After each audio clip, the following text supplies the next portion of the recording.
రోజు జార్ఖండ్లో ఈ ఉద్యమాల వెనుక బీజేపీ ఉంటుందా అని అనుమానం మీకు కలగొచ్చు. మేబీ దానికి లేదు అనడానికి కొట్టిపడడానికి ఎటువంటి ఆధారాలు లేవు.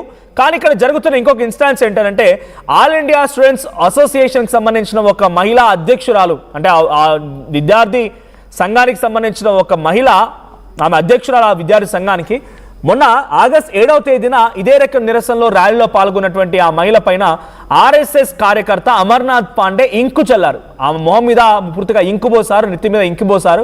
అయితే దీని వెనక బీజేపీ ఉందనేది ఆ ఆల్ ఇండియా స్టూడెంట్స్ అసోసియేషన్ సంబంధించినటువంటి నేహా బోరా అధ్యక్షురాలు చెప్తున్నమాట.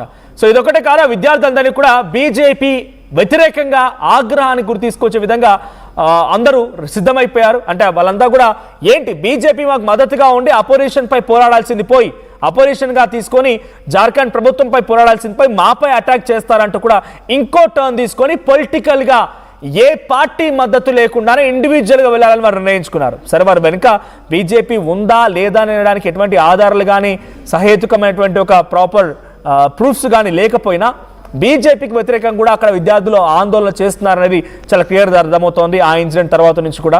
సో ప్రజెంట్ జార్ఖండ్ ముక్తి మోర్చా ప్రభుత్వానికి, హేమంత్ సోరెన్కి వ్యతిరేకంగా నినాదాలు కొనసాగిస్తూ అసెంబ్లీ వరకు వెళ్లారు, అసెంబ్లీని చుట్టుముట్టారు.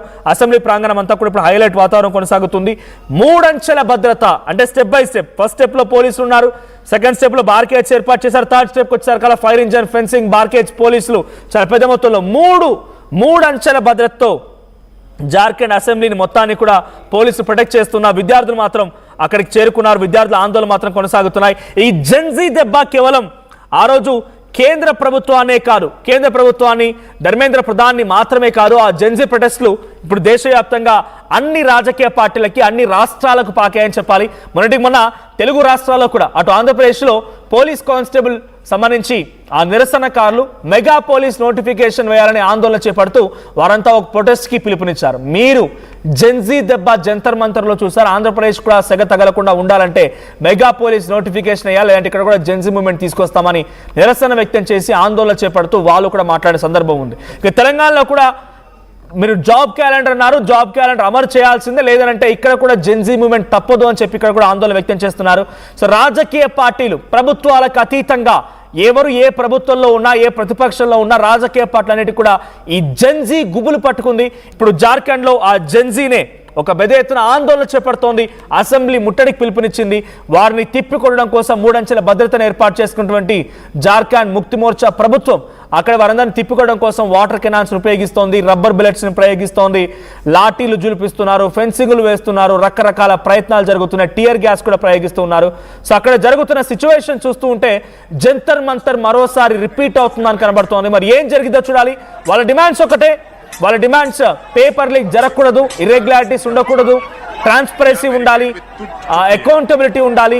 గతంలో జరిగినటువంటి 13 ఎగ్జామ్లకు సంబంధించి రిజల్ట్స్ని పూర్తిగా నిరాకరించి వాటిని కొట్టిపరేసి మళ్ళీ కొత్తగా నోటిఫికేషన్ ఇచ్చి ఆ నోటిఫికేషన్తో మమ్మల్ని రిక్రూట్ చేసుకోవాలనేది వాళ్ళ డిమాండ్. మరి డిమాండ్స్ ఎంత మేర పరిష్కారం అవుతాయో చూడాలి.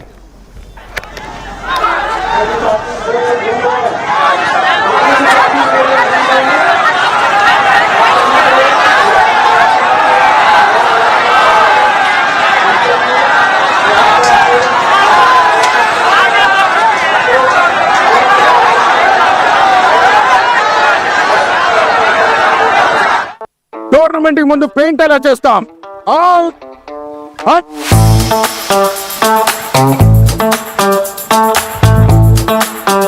ప్లాన్ అయితే చాలా బాగుంది సార్. స్టేడియం పరిస్థితి చూడండి. టోర్నమెంట్ ముందు పెయింట్ ఎలా చేస్తాం? టెక్నో పెయింట్స్ ఉందిగా. Techno paints, township, dam, stadium లేదా మనీళ్ళు, పెయింట్స్ నుంచి పెయింటింగ్ వరకు పూర్తి సొల్యూషన్ కావాలంటే మేమున్నాం. కానీ సార్, టైంకి పూర్తవుతుందా? రోజుకు 23 లక్షల స్క్వేర్ ఫీట్ పెయింటింగ్ చేయగల సామర్థ్యం, 5,000 మంది స్కిల్డ్ లేబర్ టీమ్ మా వెంట ఉంది. 23 లక్షల? అవును. ప్రపంచ స్థాయి రంగులు, అద్భుతమైన షేడ్స్ తో భారతదేశపు అసలైన పెయింట్ మరియు పెయింటింగ్ శక్తి మేమే. V R techno paints. Techno paints.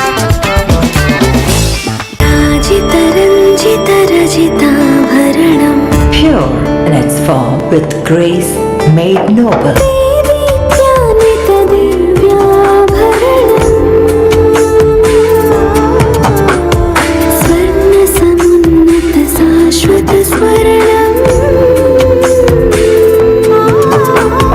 Mandira Mira Premium Silver Jewelry by Manipali. అందరికీ నమస్కారం. నేను మీ అనసూయ భరద్వాజ్. ఆషాఢ మాసం సందర్భంగా మన కాసం ఫ్యాషన్స్ ఏపీ అండ్ తెలంగాణలోని 24 స్టోర్స్ లో సరికొత్త ఆఫర్స్ తో మీ ముందుకు వస్తుంది. అంతేకాకుండా ఈ ఆషాఢ మాసంలో మన ప్రత్యేకత కిలో చీరలు కొనండి, అరకిలో చీరలు ఉచితంగా పొందండి. ఏం కొన్నావురా? అమ్మకి 10, అత్తమ్మకి 6, అమ్మమ్మకి 4 కేజీలు చీరలు మావా. అబ్బో ఇక్కడ కేజీ చీరలు కొంటే 1 కేజీ చీరలు ఫ్రీ అంట. Churidar, men's wear, kids wear 1+1, 2+1 మస్తు ఆఫర్లు ఉన్నాయి. మరి ఇంకా మాంగళ్య ఆషాఢం కేజీ సేల్ అంటే తెలుసు కదా. మాంగళ్య షాపింగ్ మాల్ కేజీల్లో సేల్, టన్నుల్లో ఆనందం. బోనాల పండుగ జోర్దార్గా చేయాలని ఆలోచన చేస్తున్నారా? అయితే కిసాన్ ఫ్యాషన్ మాల్ లో అద్రిపోయే ఆఫర్లున్నాయి. జోర్దార్గా షాపింగ్ చేయండి. పండుగ అయినా, దావత్ అయినా, పట్టు అయినా, ఫ్యాషన్ అయినా కిసాన్ ఫ్యాషన్ మాల్.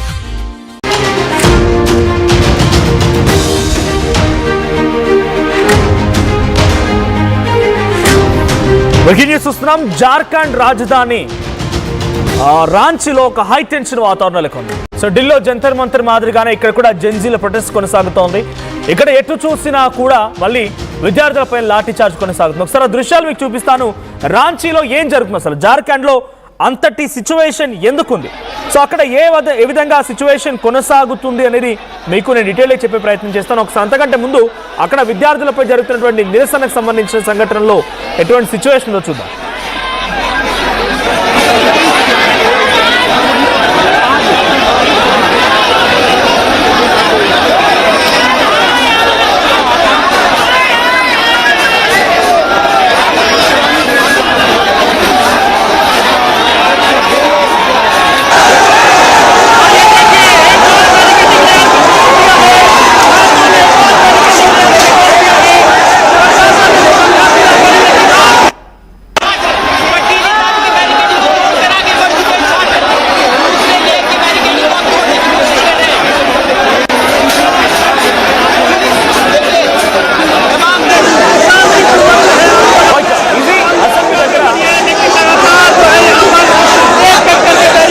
ఇది అసెంబ్లీ దగ్గర సిచ్యువేషన్. సో జార్ఖండ్ అసెంబ్లీ దగ్గర ఇప్పుడు విద్యార్థుల ప్రొటెస్ట్ సంబంధించి విజువల్స్ మనం చూస్తున్నాం.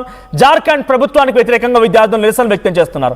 జూలై 29న మొదలైంది. సో విజువల్స్ మనం చూడొచ్చు. పెద్ద ఎత్తున వాటర్ కెనాన్స్ తో దాడి చేస్తున్నారు. ఫైర్ సిబ్బంది ఆ వాటర్ కెనాన్స్ తో విద్యార్థులపై దాడికి సంబంధించిన లైవ్ విజువల్స్ మనం చూడొచ్చు. Exclusive live visuals. So July 29న మొదలైంది నిరసన. ఏంటి అసలు నిరసన కారణం ఏంటి అంటే Jharkhand public service commission and Jharkhand staff selection commission దీంట్లో ట్రాన్స్పరెన్సీ లేదు. మొన్నటికి మొన్న ఒక ఎగ్జామ్ జరిగింది, 14th exam. So 14th exam Jharkhand public service commission సంబంధించినటువంటి 14వ ఒక ఎగ్జామ్ వాళ్ళు నిర్వహించినటువంటి ఎగ్జామ్కి సంబంధించి అక్కడ ట్రాన్స్పరెన్సీ లేదట. ఎగ్జామ్ నిర్వహణ జరిగింది ఏప్రిల్లో 103 పోస్టులకు సంబంధించి ఏప్రిల్ 19న ఎగ్జామ్ నిర్వహణ జరిగితే రిజల్ట్స్ వచ్చిన తర్వాత కట్ ఆఫ్ మార్క్స్ చెప్పలేదు, ఎవరెవరికి ఉద్యోగాలు వచ్చాయో చెప్పలేదు, ఏ రకమైన రీజన్స్తో వాళ్ళకు ఉద్యోగాలు ఇచ్చారో